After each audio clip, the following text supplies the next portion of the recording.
आज की इस वीडियो का टॉपिक है railway RRB group D.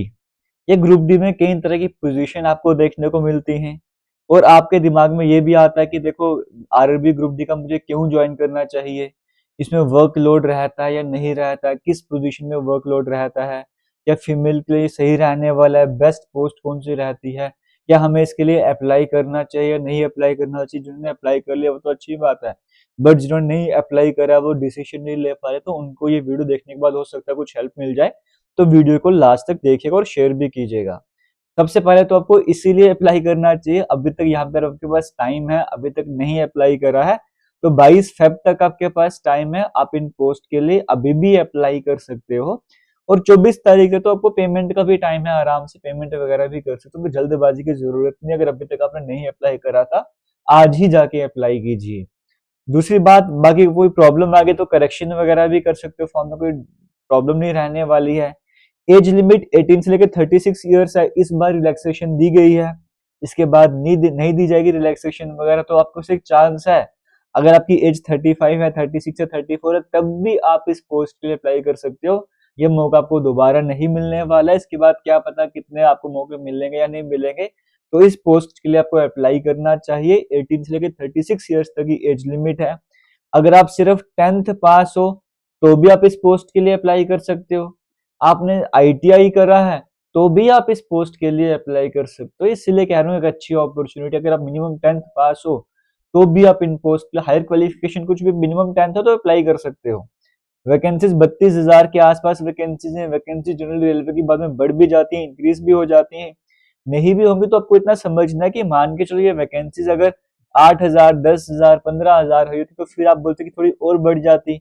Already 32,000 है। अब आपके कंट्रोल में तो है नहीं वैकेंसीज कितनी आएगी, 32,000 में से आपको एक वैकेंसी अपने आप के लिए निकालनी है।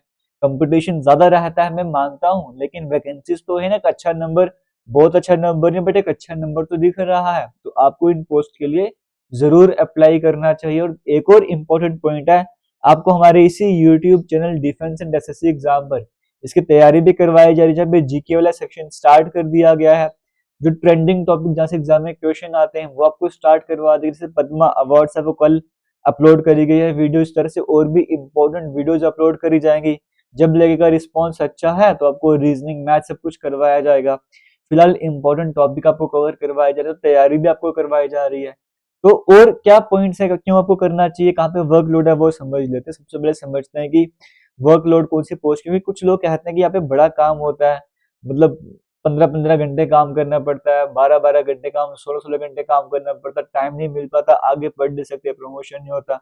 तो कुछ इस तरह के डाउट है वो भी क्लियर करना चाहूंगा, फिर आपका डिसीजन रहेगा आपको कहाँ पर अप्लाई करना या करना चाहिए नहीं करना चाहिए। देखो कुछ एक जनरल में नोटिफिकेशन स्क्रीनशॉट लेकर आऊं, कितनी सारी तरह की पोस्ट आपके सामने रहती हैं। आपको प्रेफरेंस देना था कि पहली प्रेफरेंस कौन सी, दूसरी प्रेफरेंस कौन सी।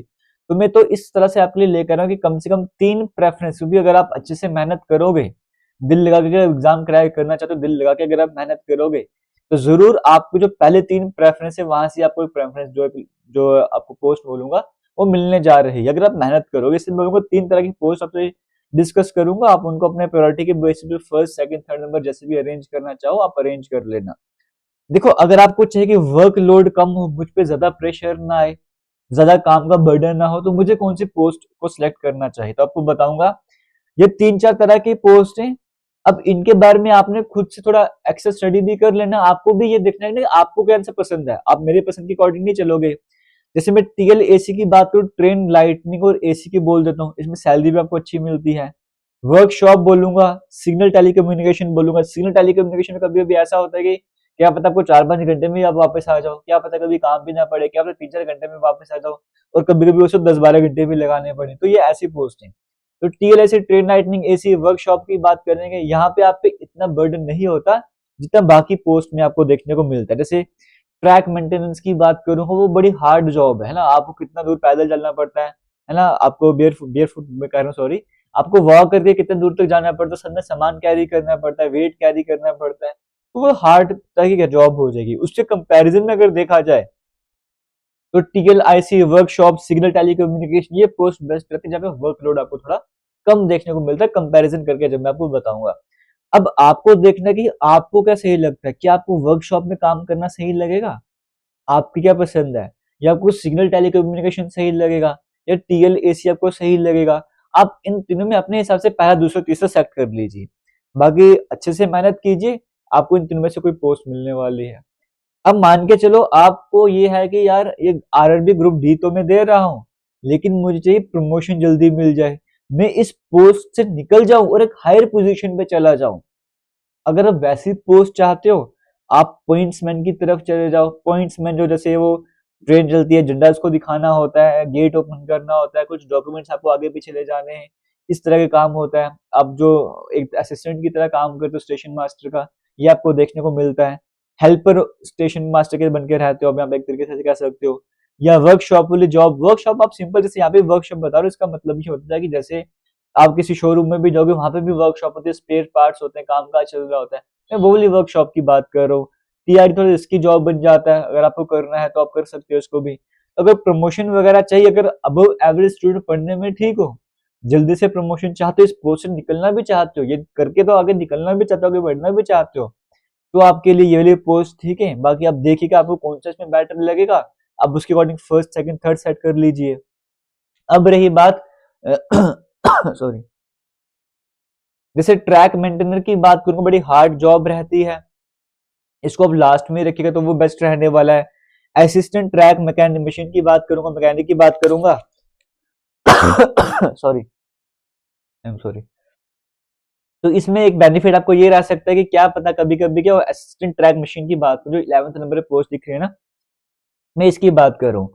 इसमें कभी कभी आपको ये हो सकता है कि जनरली ये होता है कि आपको 14 to 15 days out of station रहना पड़ता है, ट्रेन में ही रहना पड़ेगा, कामकाज करना पड़ेगा, और बाकी कंटिन्यू को 5 दिन की ब्रेक मिल जाएगी। अगर आपको ऐसा चाहिए तो किसी रियल जॉब की, चाहे जितना मर्जी मुझसे काम कर लो 15-20 दिन, लेकिन कंटिन्यू मुझे 5 दिन की ब्रेक दे दो, आप इस वाली पोजीशन पे जा सकते हो। तो आपके सामने मैं लेकर आया हूँ कि अगर आपको वर्कलोड कम चाहिए, प्रमोशन जल्दी चाहिए, सैलरी में इंक्रीमेंट जल्दी चाहिए, तो आप कौन सी पोस्ट लेनी चाहिए आपको, या आपको लगातार छुट्टी चाहिए तो कौन सी पोस्ट आपको लेनी चाहिए, वो आपको मैंने बताया। लड़कियों की अगर मैं बात करूंगा, तो देखो पॉइंट्समैन की बात करेंगे, पॉइंट्समैन में कभी 8 घंटे की शिफ्ट, कभी 12 घंटे की शिफ्ट, डिपेंड करता है कौन से स्टेशन में, कौन सी लोकेशन पर आप, है ना। बड़े बड़े स्टेशन में तो 8 घंटे में भी काम चल जाएगा इस तरह से। तो वहां पर क्या है, गर्ल्स ये जो करती भी है, पॉइंट्समैन की जॉब करती भी, कई सारी गर्ल्स की बात करेंगे। वर्कशॉप की जॉब भी बेस्ट रहती है, उनकी शोरूम में भी जाओगे वहां पे वर्कशॉप में देखोगे गर्ल्स वहां पे जॉब कर रही होती हैं, तो उनके लिए ये वाली पोस्ट भी रहती है, और यहाँ पे गर्ल्स जॉब करती भी हैं।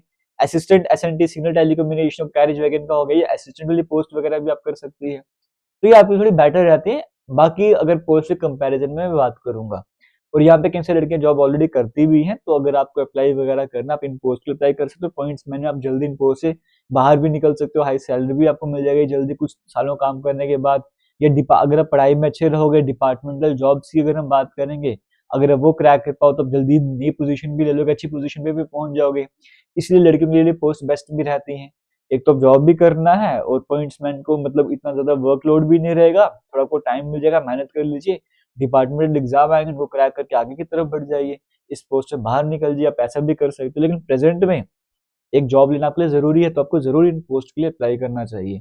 बाकी हमारे defence and SSC exam YouTube channel को सब्सक्राइब कर लीजिए, वीडियोस को शेयर करते रहिए, टेलीग्राम भी ज्वाइन कर दीजिए। थैंक यू एंड जय हिंद।